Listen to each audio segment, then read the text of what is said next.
डेंग्यूपासून बचाव कसा करावा? डॉक्टर अक्षय चंद्रकांत गायकवाड, मालेगाव. सध्या पावसाळा चालू असल्याने नागरिकांनी घेण्याची काळजी.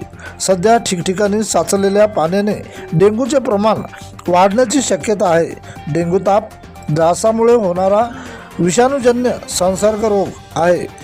डबक्यातील साचलेले पाणी, टायर आणि पाण्याच्या साचलेल्या टाक्या खराब असणे यासारखे घटक डासांच्या वाढीसाठी कारणीभूत असतात.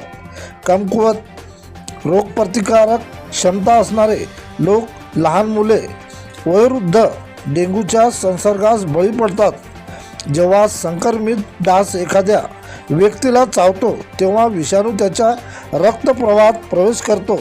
त्यामुळे तीव्र ताप, डोकेदुखी, डोळ्यामागील वेदना, सांधे स्नायू दुखणे, पुरळक येणे, गंभीर प्रकारामध्ये रक्तस्राव लक्षणे दिसणे, डासांच्या उपस्थितीचे ठिकाणे काढून टाकणे, घनकचऱ्याची विल्हेवाट लावणे, DEET मच्छर प्रतिबंधक वापरणे, मच्छरदाणीत झोपणे, फॉगिंग आणि कीटकनाशक फवारण्यासारखे सामूहिक प्रयत्न डासांची संख्या नियंत्रित करते.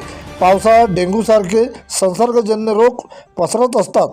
आतड्याचे आरोग्य राखणे, प्रतिकार शक्ती वाढविणे अत्यंत महत्त्वाचे असते. स्वच्छ व शुद्ध पाणी पिणे, रस्त्यावरील खाणे टाळा.